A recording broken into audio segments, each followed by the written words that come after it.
Enjoy live interviews and solo sessions with experts in business and health, featuring your host, Dr. Alex Rosa. Let's get into today's episode.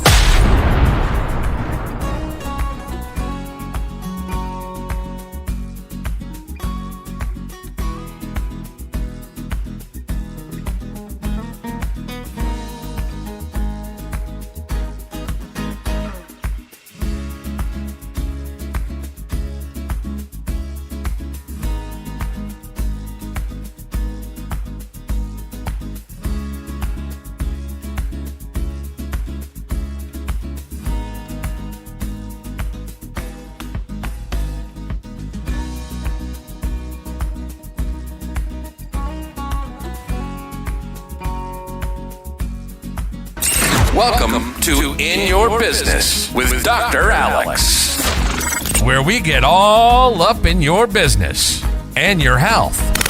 Enjoy live interviews and solo sessions with experts in business and health, featuring your host, Dr. Alex Rosa. Let's get into today's episode.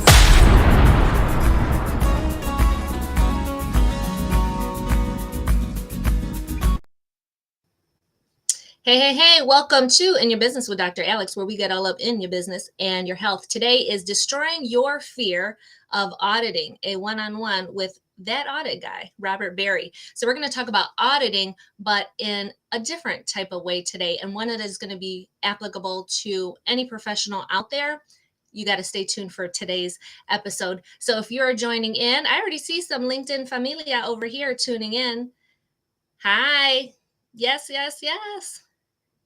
And look at even our guest up here tuning in. I see you. All right, guys. So share out this episode if you find it helpful. Definitely let us know where in this whole wide world that you are tuning in from. We'd love to give you a shout out. This is interactive, right? So get up in here, get a part of this conversation, leave a comment, ask a question. And without further ado, I'm going to bring up my guest, the one, the only, Mr. Robert Berry. Hi, What's Robert. happening? What's up? Hey, it's same stuff, different day. I love it. So welcome to the show today. We're talking about destroying the fear of auditing. So for people out here who might not know you or are new to hearing you, because this is going to go up on my podcast.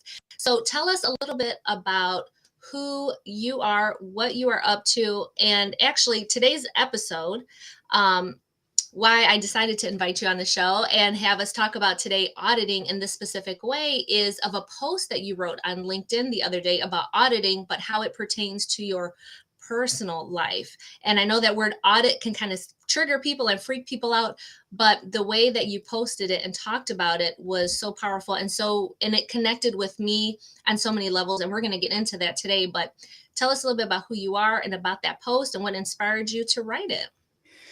Well, here's the thing. I'm just a guy who asks a lot of questions.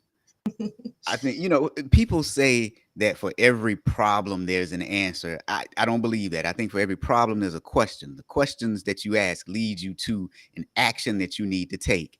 And so I built a career around auditing, but what I noticed was I was really good at it. I got people to trust me. And I know that sounds odd, people trusting an auditor. I saved companies a whole bunch of money, and it was rewarding for me.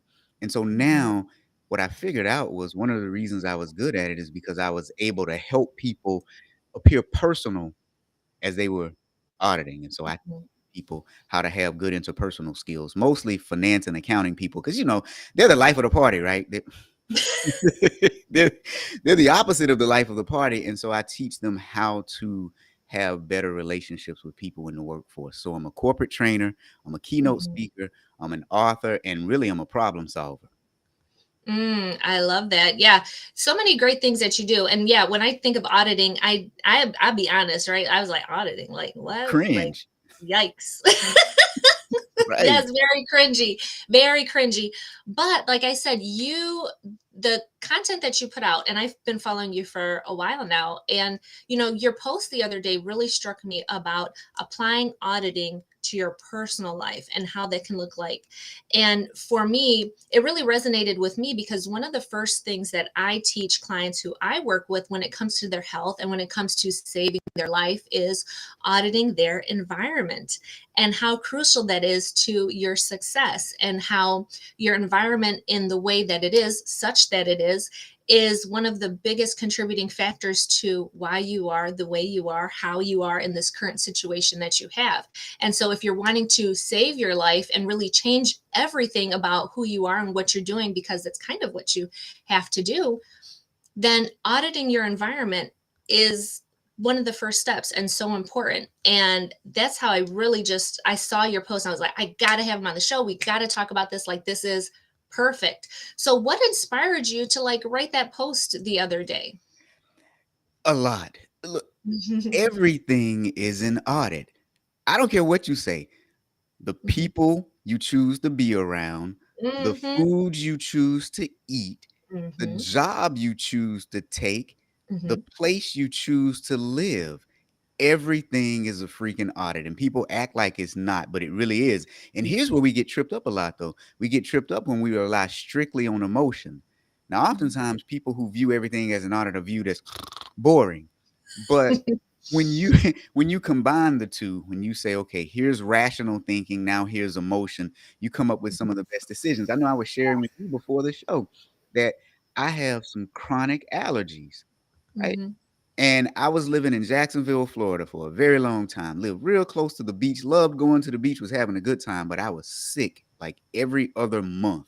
I was very sick, going to the doctor, getting antibiotics. And I was like, something is wrong here. I got to figure out what's wrong. Went to several doctors. They didn't really help. But then I wasn't taking an active involvement in figuring out what was wrong and in my treatment. So let me just say, I lived there for 20 years. 20 My years I was God. suffering, right? When I became active and started auditing my life and what was happening, we figured out that I was allergic to a specific type of grass that grew predominantly in the Northeast Florida region. Wow. Okay. I had sinus surgery. I was taking all kinds of medications. And I mean sinus surgery where they put me to sleep and drilled all in my nose, did Yes. all kinds of stuff. None Yeah. of it helped. Once I started figuring out rationally, hey, here are the symptoms, here's where I have them, here's why I have them. When I moved, all symptoms disappeared. Everything is an audit. Everything. Every single thing. Yeah. And you talked about data a little bit and how important data collection is and how important it is in your life, what kind of data you're collecting and what are you doing with that data.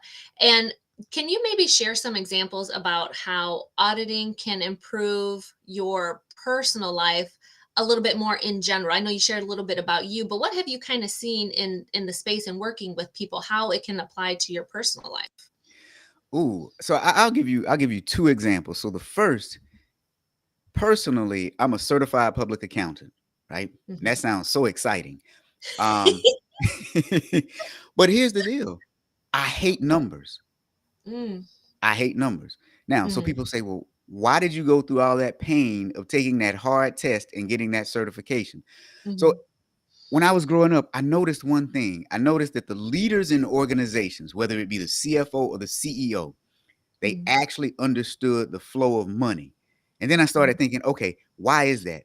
Because if you watch where people spend two things, their time and their money, that tells you what's important to them. So if I understood the flow of money, then I could position myself to be a leader in some organization. Also, I noticed when people saw JD, PhD, JD meaning Juris Doctor, you're a lawyer, PhD or CPA, you got a lot of respect. So I went to school, got a degree in accounting, knowing that I didn't want to really do accounting, but understanding the impact of having a CPA license and what that would mean for me. And so that's opened so many doors for me. And think about that now. I spent all that time getting something that I knew I wasn't going to practice a whole lot, but I understand the theory behind it. Oh my gosh. That that's a lot of school, a lot of numbers to be worrying about. Oh my gosh.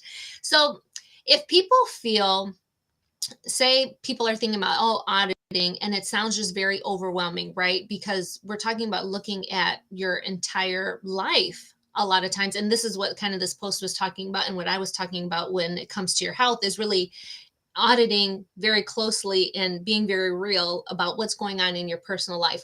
What if somebody feels very overwhelmed by this? Where can they start? Where do you recommend, or maybe share personally a little bit about you and where you kind of started? Because I know we were sharing before the show kind of our personal lives and where it all started for us when we started auditing our lives.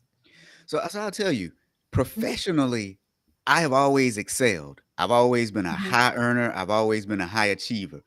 Personally, not so much. But why? Because I wasn't auditing the friendships. I wasn't auditing the relationships that I was getting in because I just trusted. The moment I flipped and started mhm, applying the same professional concepts to personal, everything started to improve. So, three things I'll say, three things that okay. will help you get started. So, first thing you have to do is understand the expectation, no matter what that is. Mhm, If you want to lose weight, how much do you weigh now and where are you? And where do mhm, you want to go? What is your expectation? If you feel like you might be pre diabetic, where are you right now with your eating habits? What is your expectation? How much do mhm, you weigh? If you want to get out of a bad neighborhood that you live in, what is the expectation for getting out of there? So, first thing is, what is the expectation? Second thing mhm. you have to do is research. Mm, Like, mm, if you know what your expectation is, mm, how do you need to go about getting there? And then the mhm, third thing is, have you communicated your expectation to a support group of people that can help you based on the research that you've done? mm. I love that part. Yes.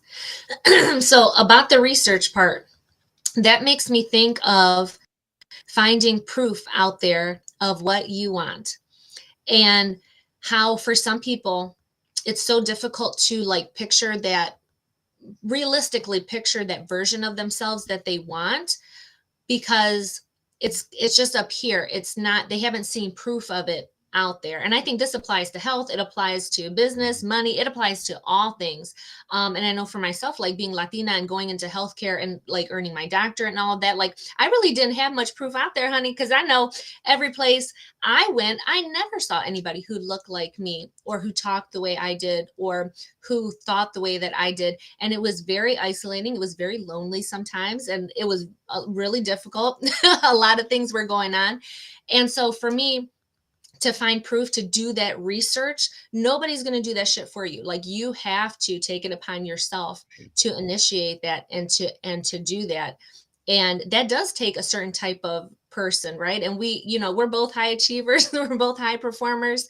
And I think that's one of the qualities and one of the traits. Like you've got that deep down inside of you, you just have to activate it and use it and get in there and look for that and engage in that.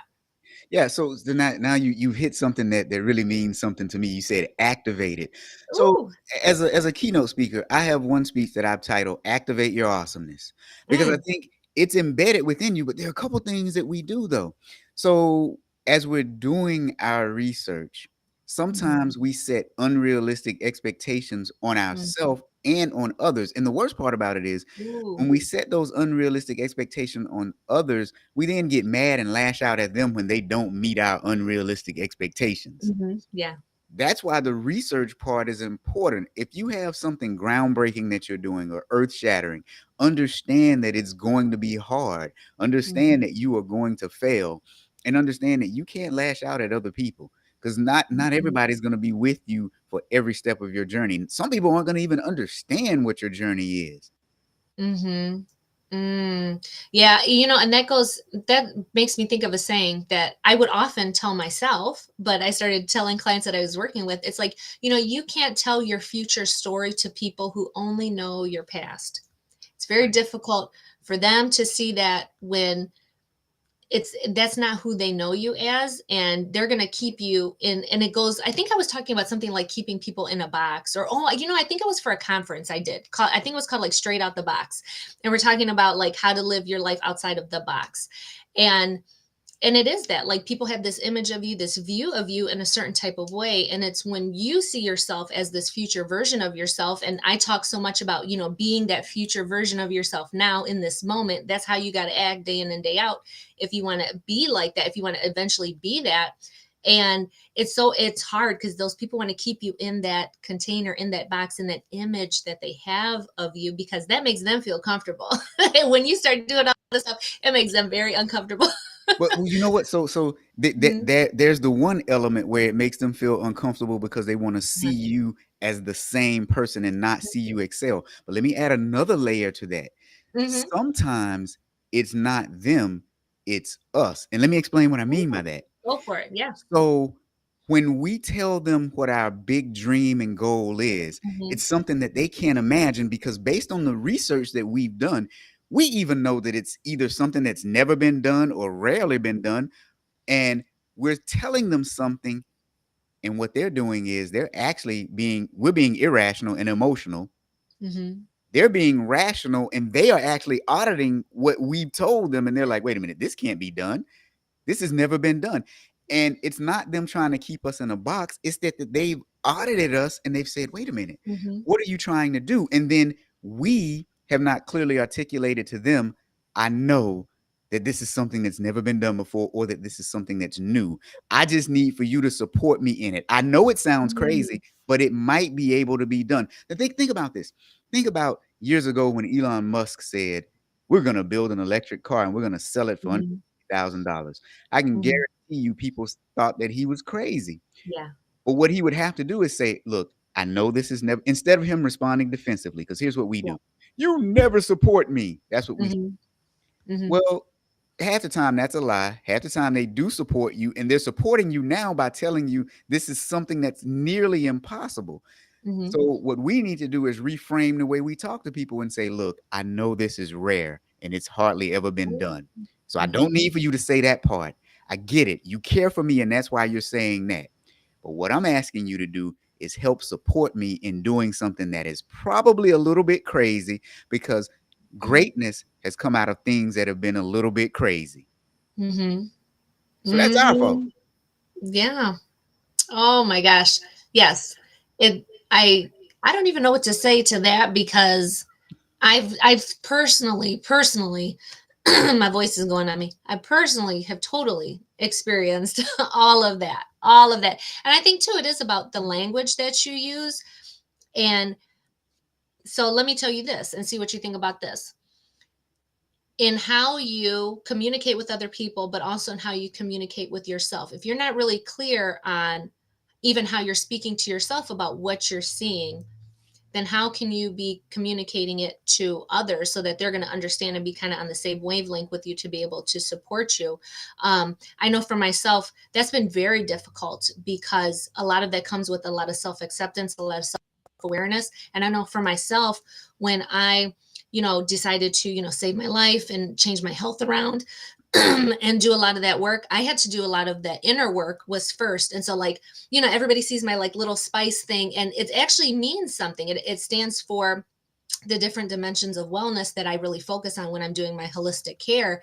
And, the S is for spiritual, the P is for physical, the I is for insight, the C is for career, and the E is for emotion. And that I, it's in the middle, and it's like the foundation of everything, like that insight, that self-awareness that you need to have when you start anything. And it's like, how are you even talking to yourself about this thing that you want to communicate to the world? How are you even talking about it to yourself? And maybe if you could share a little bit about maybe some conversations that you've had with yourself, or maybe how it started for you, or where you kind of went from the beginning to where you are now. Yeah. I think what we do is we all do it. We operate in a state of delusion. And so I'll take it even back to when I'm at work auditing clients and you find something wrong. I remember one time we found this woman was, she was taking the liberty to take money that didn't belong to her. In Okay. other words, she was stealing. And because she was friends with certain executives at the organization, so I go to the executives and I say, listen, Mm-mm. we looked at what Mary's activities are, and it Mhm. appears as though she's Mhm. taken X number of dollars away from the organization. And Mhm. so the first thing they do is they lash out at me because Mary goes to church with them, because Mary knows their children. And we Oh, do that to ourselves. We deny first. We operate in a state of delusion. And when we operate in a state of delusion, we run the risk of pushing people away. mhm. And so now, what the biggest problem with that though is we also have a gut instinct that tells us certain things too. And it's finding that balance between trusting your gut, but also trusting the data that you see and the factual evidence that's in front of you. Ooh, honey, what are some tough conversations you've had around data and what the data really tells people versus the denial? Oh man, look, this was gonna be mm, this was gonna be real funny. So I remember at one job, I oh God. Come on, Robert. So I was the chief auditor for an organization that had a large healthcare network, Mhm. and we were looking at the way we were dispensing controlled substances, I know about drugs. some controlled substances. Yes, Yeah. ma'am. So we actually had some nurses that gave us some data that showed that some controlled substances were missing. Mhm. Now, Mhm. notice I didn't say they were stolen. I just said they were missing. Missing. So we put together data. We put together like 9 months worth of data showing trends, showing Mhm. that certain people could account for like aspirin, but couldn't account for like um, propofol and the hard stuff. The heart, yeah. So I compiled these graphs showing how much medication is missing. Notice I keep saying Mhm. the word missing, right? Missing. Uh-huh. And I go to the management team and I say, listen, you got some missing. No, here's what I said. You have some unaccounted for controlled substances. Right. Uh-huh. That's really politically correct, right? Uh-huh. And I say, we have the data that shows that these controlled substances are unaccounted for. I had a group of people sit around a table and look at me and say, why are you accusing our employees of stealing? Mm.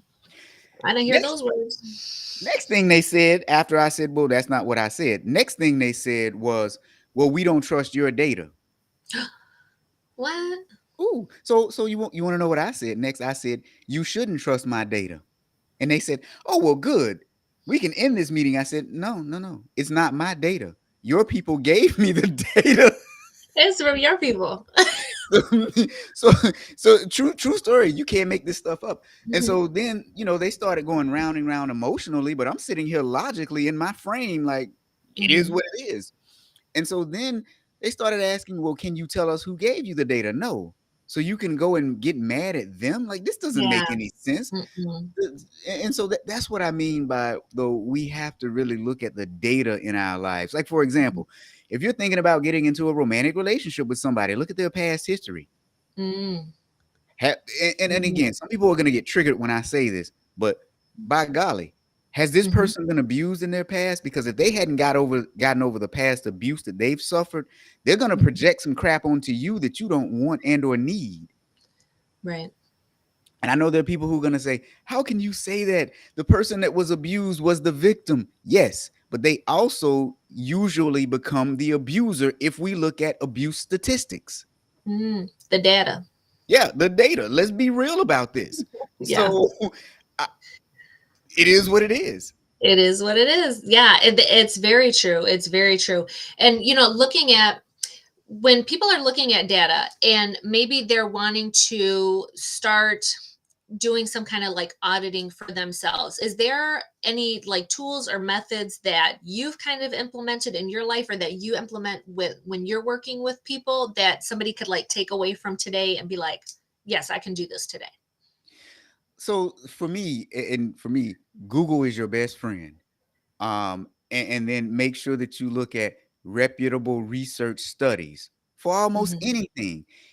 I don't care what it is, you can find that someone has done a study about it. Mhm. Now, Yeah. here's the trick though. You want to look at the population size. If they say, oh, we just talked to 20 people on the street, I don't really give a crap about that. But if you Mhm. see that somebody has surveyed 10,000 people over a period of 5 years based on the subject that you're looking at, you Mhm. probably look at those research results seriously at this point. But I Mhm. still go back to, what is your expectation? What is it that you want to achieve? What does Mhm. the data tell you about what it is that you're trying to achieve? And Mhm. then, have you really thought about yourself, how realistic is this, and have you communicated to other people what it is that you're trying to do? Because oftentimes we go down these rabbit holes and then we don't inform other people in our lives of what we're doing, and they look at Mhm. us like we're crazy because it looks irrational to them, because it looks Mhm. like we have no plan. And for some of us, we don't have a plan. And I know I said that earlier, but to me, those are the 3 points though. Mhm. Realistically, research, Mhm. realistic expectations, and communication. Mhm. So let's talk about expectations for a minute. Because I know in my realm of work, expectations too, it's like, well, we got to see what we're working with first. Like before we Mm, try to get you all this other stuff, like there's some things we have to address. Like I'll use this for example. I have a client now who is on the younger side. She's actually one of my youngest clients. Because I typically work with women that are like over 40, perimenopause, going through menopause, postmenopausal. So I'm kind of in an older demographic, but this client is one of my youngest ones. And she's actually looking at trying to get pregnant again. However, she's dealing with extremely high blood pressure.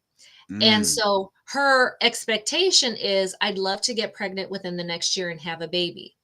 Reality is, girl, we got to get your body physically fit to carry a baby in a healthy way where your life won't be in danger and the baby's life won't be in danger.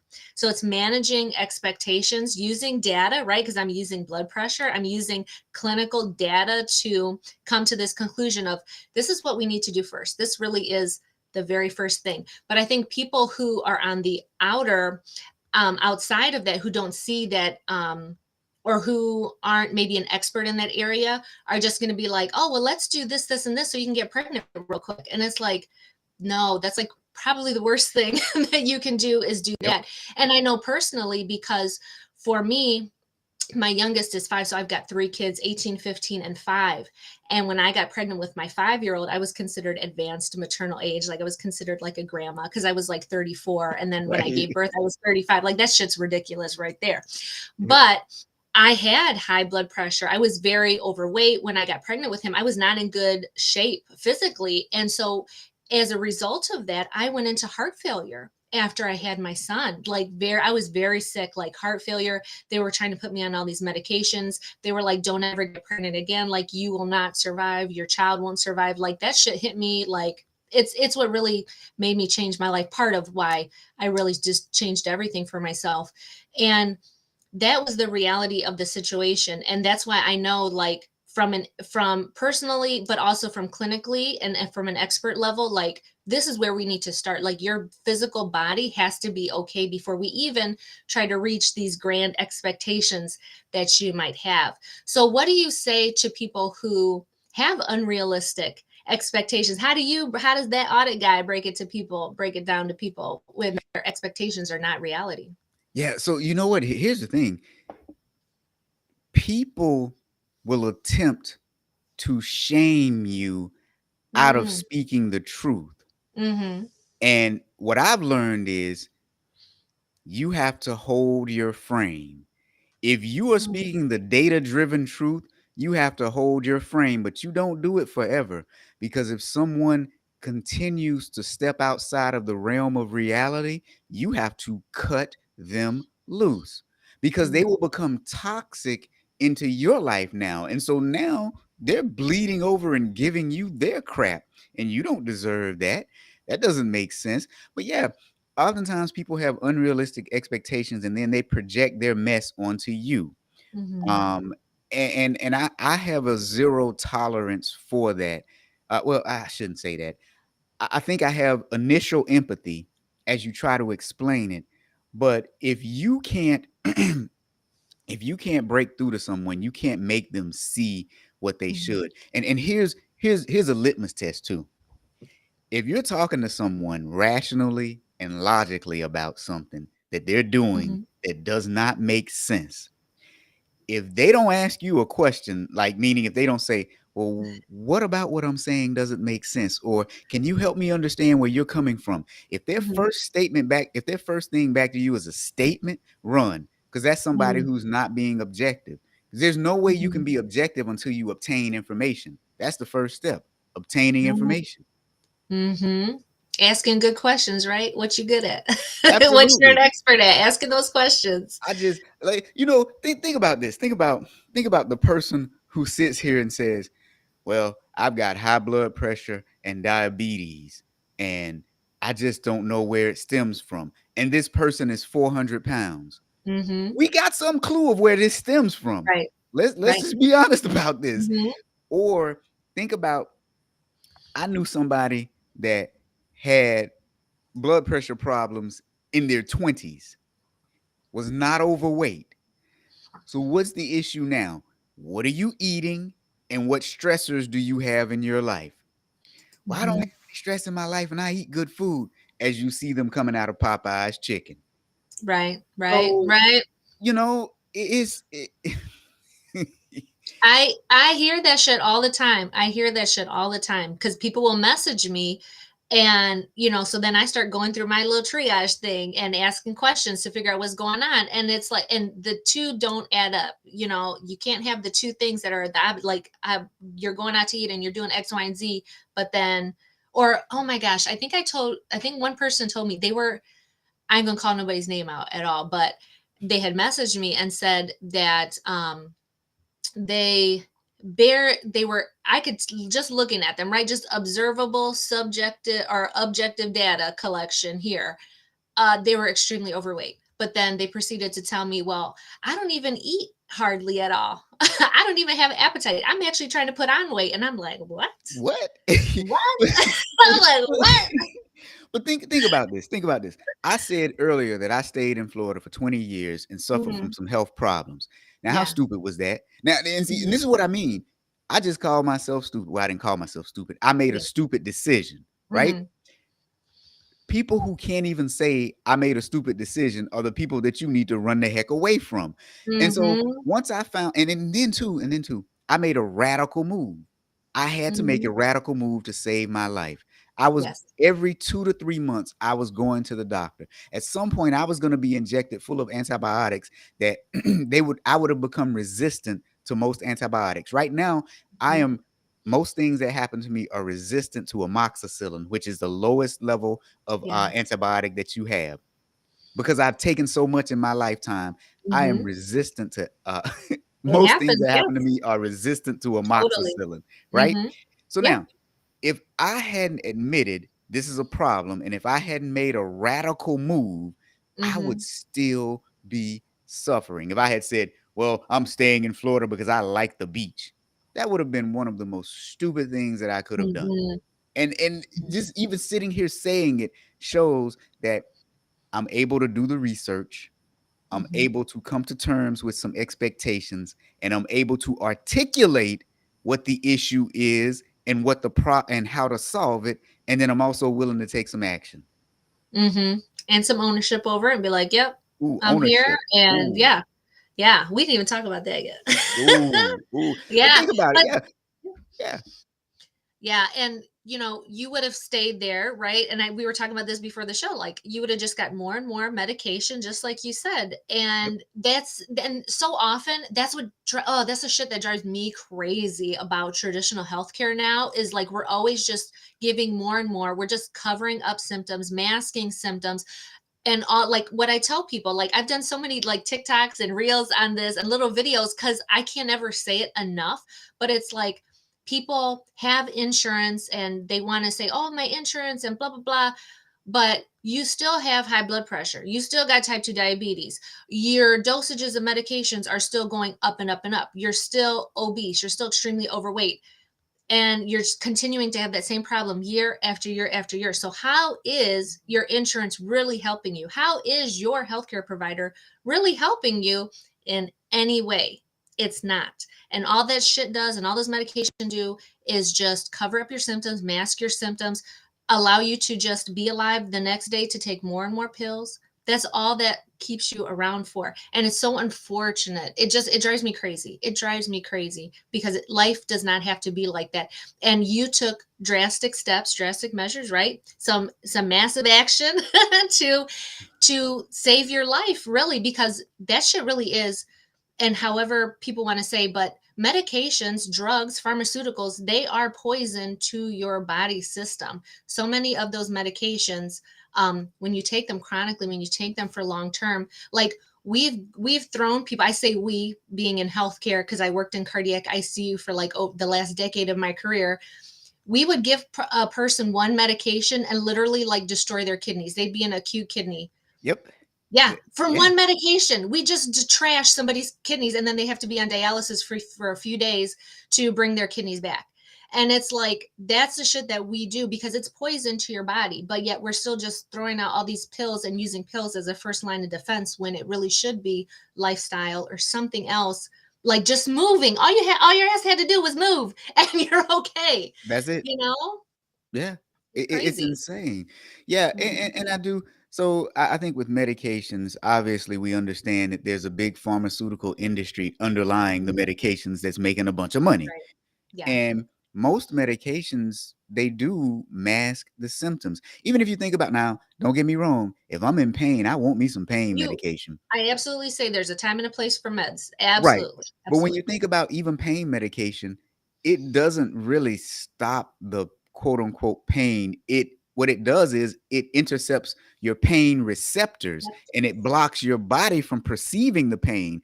So if Mhm. you have like an inflammation issue, you're still going to be inflamed. You're just not going Honey, to feel the pain. tell them. Tell them. And inflammation is one of the hugest drivers of chronic pain for people, but it's so undertreated. Correct. And see, that was one of the things that was bothering me. It was a byproduct of my allergies. My allergies Mhm. was causing inflammation, which was causing my skin to break out. It was causing me pain where I couldn't make a fist. It was my knees were hurting when I walked. Mhm. And I was what, 165 pounds, Mm. So I wasn't Mhm. overweight. No. And so once I started to learn, again, research, I started to figure out, oh my God, inflammation. So I started eating better foods. Fried foods and dairy affects inflammation. Mhm. Do the research. So now I drink a lot of almond milk and coconut milk instead of Love cow's it. milk. I get the Yep. fake cheese, the fees, as I call it, the fees, the fake cheese, Uh-huh. and stuff like that. So it's having the information, getting the Mhm. education, and then being realistic about what's happening. Yeah, and using that data, like really listening to yourself. And that's what I teach too. Like, listen to your body. Your body's always talking to you, and we want to ignore it and pile all this stuff to just cover it up. And no, just listening to your body can do wonders for yourself. And listening, like looking at the data, like we're going to go back to the data because it's so important. Yeah, well, and I always say the data tells a story. Hmm. You just got to listen Hmm. to the story that the data is telling you. Right. Your Right. data is going to tell you a story, and it's going to be a compelling story, and it's going to be one that's hard to swallow. Think about when people were doing budgets for their household, and then you look and you see that you spent X number of dollars on Starbucks. Your Yeah. data is telling you that you're spending too much on Starbucks, so let it Right. go. But yeah, data tells a story, and oftentimes we don't want to listen to that story because it's painful. Like the truth is Oh my. hard. The truth is painful. Hmm. It It is. is. It is, but you can always make a choice. You can always make a decision. And like we were talking about, like ownership, self ownership of the situation that you're in. And okay, we here, but what are we going to do about it now? Where are we going to go? Right. See, and the worst part is the people that put their hands over their eyes and pretend like this is Yes. reality. They be peeking through. Nah, Right. and those, I think, but in all seriousness, I think those are the people that you run from, though. I, Mm. you Mm-hmm. you can't have a rational conversation with an irrational person. Mm-hmm. Mm-hmm. Mm.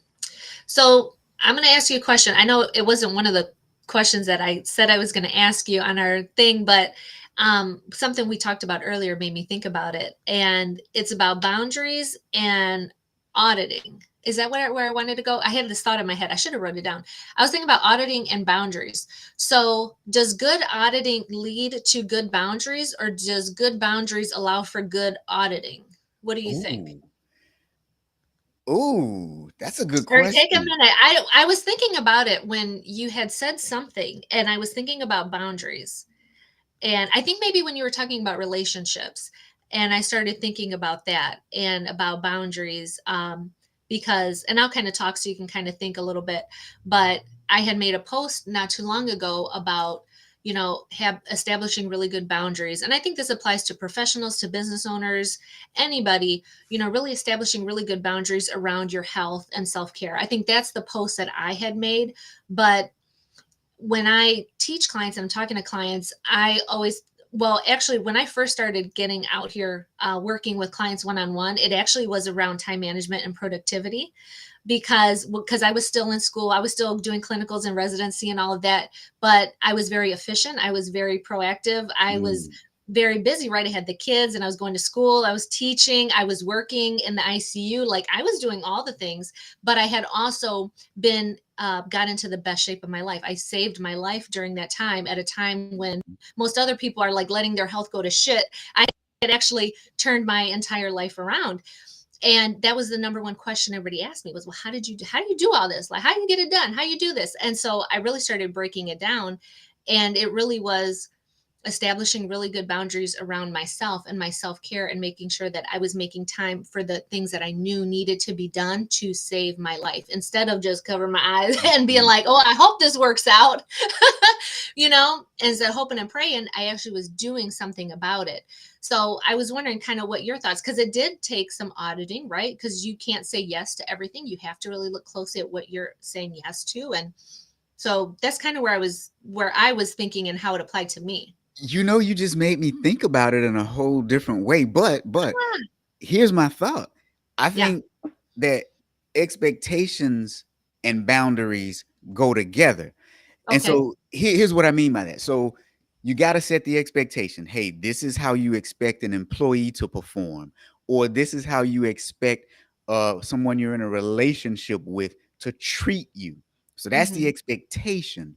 Now, every once in a while, people may cross some of your boundaries, not Hmm. necessarily on purpose. It may be accidental, but it's up to you to reset it and say, hey, look, here's my boundary. So I think you got to have your expectations set. Then you Hmm. have to communicate them. Then you got to add the layer of here's the boundary that I don't want anyone to cross.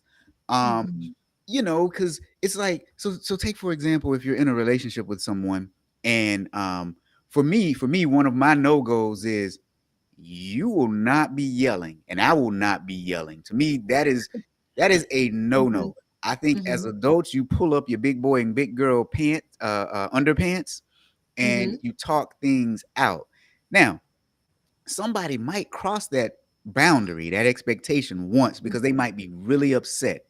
You have to reinforce it. Look, that's not what we do here. Hmm. Now, their response will tell you a lot because if they say, I was just mad and every once in a while it's okay for me to be mad, no, you're justifying bad behavior. But if they say, you're correct, I'm sorry. Now they can give you the reason, hey, I was upset and I should not have done that. Those two things look totally different. Hmm. There's a boundary that's been set. Somebody may have crossed it, but you rein it back in. Then there's accountability, acceptance, and admission that they've crossed that boundary. I can deal with that better than I can the person that crosses it and justifies the fact that they've actually crossed it. Yes, yes. I love that. And that makes me think of, if when you are setting those boundaries and like auditing to see, are these even helping me, are these working out for me? I think that's a huge part too, is looking at Yeah. things that you're implementing in your life and auditing those and being realistic about, like, is this shit actually working for me? Is this helping me get to whatever I'm trying to get to this realistic expectation I got? Is it really even helping me get Yeah. here? And I think that's another area where auditing can be very useful, is around your boundaries and looking at, should I continue? Do I got to change things up? What's the data telling me? Yeah. You know what? I think there are three things. I think, Yeah. is it helping me? That's the Uh-huh. first thing. Then is it feasible? Can I do it? Mm-hmm. Mm-hmm. And then is right now the time for it? Because you got to think we got a lot of stuff coming our way, a lot of Mm-hmm. stuff that's on our plate. Hey, I'll say even personally for me right now, there's some Mm-hmm. things that I need to be doing and I know I Mm-hmm. need to be doing and I'm neglecting them, but I have to. I don't Mm-hmm. have any more capacity to get to them right now. But then here's what we do when people bring stuff up. We say, "What do you mean? How dare you bring that up?" Instead of just saying, "You're correct. I just don't have the capacity right Mm-hmm. now. It's on my Mm-hmm. list. I know I just don't have the capacity right now." Mm-hmm. Yeah. You know, and that makes me think of, and it being International Women's Day and all that, thinking about like women and how we always feel like we have to say yes to everything and everybody and everything. Like we have to say yes. And when it can be so detrimental to us, but we continue to engage in that behavior and just keep going along with it. And then we end up miserable and overwhelmed and stressed out. And having the capacity, like we were talking about earlier, to stay your, how did you term it? Because I liked how you term it, like standing strong in your frame, or how did you term it? You got to stay in your frame. I mean, Stay in your really, frame. Yeah. yeah, Staying in your frame and knowing what you have and what you have capacity for and being okay with that. And that you yeah, don't have to have capacity to hold the whole fucking world because that's not your job. You yeah, know, you have to realize what your priorities are, and your priorities are going to change, right? Based on the season of your life. I know my priorities are, I have some certain set ones, right? But throughout your life, they completely change. Like after I graduated, after I graduated, my life fucking turned upside down. And I was like, who am I now? What am I doing with my life, with my schedule? Like my whole life, like totally changed after I graduated. It was really like a huge adjustment that I had to make, but it was just a season of life. And now I'm moving into a new season of life. And my oldest is going to graduate soon. And it's going to be another change in season of my life. So things are always changing, and it's knowing what you have capacity for and being okay with it and standing strong in your frame and being yep. and allowing yourself to take on certain things and being cool with saying no to things. I think Oh, that's a huge here's the other thing too, though. thing. Hmm. When you are setting your priorities, if somebody is not happy with the priority that you've set, Hmm. especially due to some limitation that you might have, and you told them what the limitation is, if they're not willing to help you in that, something is wrong. Because if they're Hmm. not helping you, they're probably taking advantage of you and are mad that they can't get the benefit of what that thing is. You know what I mean? Hmm. And Yes, yes. I know. I did a TikTok on this the other day. It was called like care or control. mm, And oftentimes, you know, people, we have people that we think care about us, you know, and they're in our world, in our space for our benefit, and that because they care about us. But in reality, you know, their care is really control, that they're caring for you in a way that's really controlling you to be compatible with their situation, with what they want. And so when you no longer fit into that, just like we were talking about before, when you no longer fit into that, you become inconvenient, you become a burden, you become a stressor for them. And it's, they were really all in all trying to control you when you thought that they cared about you. oh, And I absolutely. I just like, I really felt that, because when it comes to health, you know, so many of the women that I deal with, you know, they feel like, I don't want to inconvenience my family by having to eat a certain way and do this and do that. And I'm like, don't even go there. Like, don't even feel like you have to isolate yourself. Like, this should be a family endeavor. Like, let people know what you're doing. Be proud of what you're doing. Be proud that you're trying to save your life. Don't keep it a secret. Don't do that. And, you know, you're going to see people's true colors when you are trying to, you know, embark on this new part of your life. And it's very eye opening. But so many people, it's that control that they want to have over you, and when you burst that bubble, honey, sometimes it's not Ooh, too pretty, but it's, yeah. you got to grow, you have to grow. Yeah. Think about this, though. Seriously, people who are really down for, and I won't even say you, down for the objective that you're trying to Yes. achieve Mm-hmm. will actually lend a hand. Mm-hmm. Those who are not down for the objective will point a finger. Mm-hmm. Absolutely. Absolutely. Oh, I think that's a good spot to end today's show. I think that's good. That's great. I love that.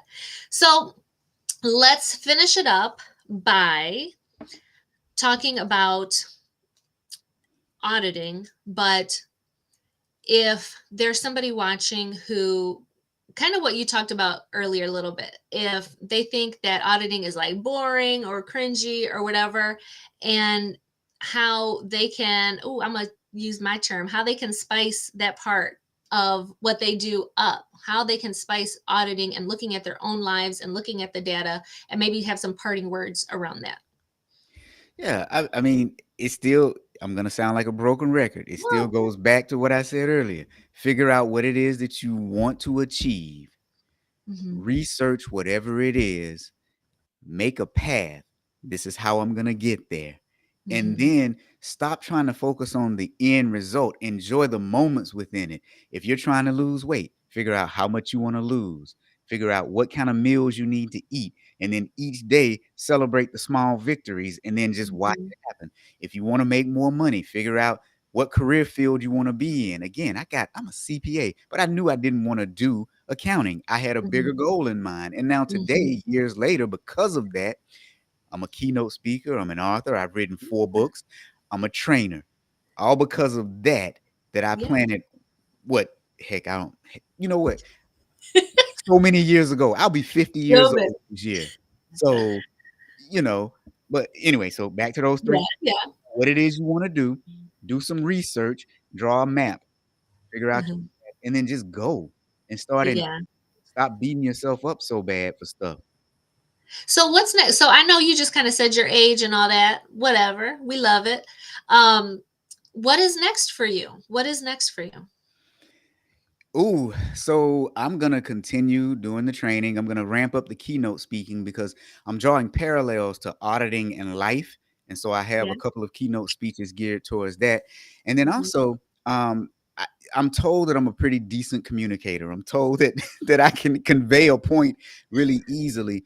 Uh-huh. So what I'm trying to do is help corporations do that better by using artificial intelligence. So what I'm doing is I have Mm, what's called generative media, meaning I have artificial characters that look real. And so I use them to help corporations do training, to do corporate communications and things like that. So that's a business that I'm actually ramping up now. And I have a few clients that I'm doing that with. So I'm helping them with the copywriting and with also producing the videos so that they don't have to like dress up, get in front of a camera, be mm, perfect public speakers, where I have these mhm. characters that are doing it for them. Oh, that is so cool. Yeah. You definitely have to stay up to date with technology, right? And Yep. use it and adapt to it, and it can work for you because I know I'm finding ways to use it for what I do as well. I've been staying up to date on all that that's going on. It's Yep. really interesting to me. I never thought I would be interested in any of that, but I find it super super interesting now and how I can apply it to what I do. I actually find it really Fun. interesting. It's a lot of Yeah. fun. It is. It really is. So, Robert, gracias for today. We appreciate you being on the show. I loved our conversation. And I put your LinkedIn. You're on LinkedIn, right? You anywhere else? Now, LinkedIn is my home. LinkedIn is the place. All right. So if you're listening to this, be sure check the description so that you can connect with Mr. Robert Berry. And I'm Dr. Alex. You know who I am. And I'm on all the socials, so you can connect with me. You can connect with me everywhere. And if you'd like to check out my free masterclass, Ignite Your Metabolism, it's a free download. It's a 3-part video series. The link is in the description. You just got to click it and sign up, get sent straight to your email, and you can watch, listen at your leisure. So that's all I have for today in this episode of Destroying the Fear of Auditing one-on-one with Mr. Robert Berry. So like I always say, for a balanced life, just add spice. We'll see you in the next episode. Thank you, Robert.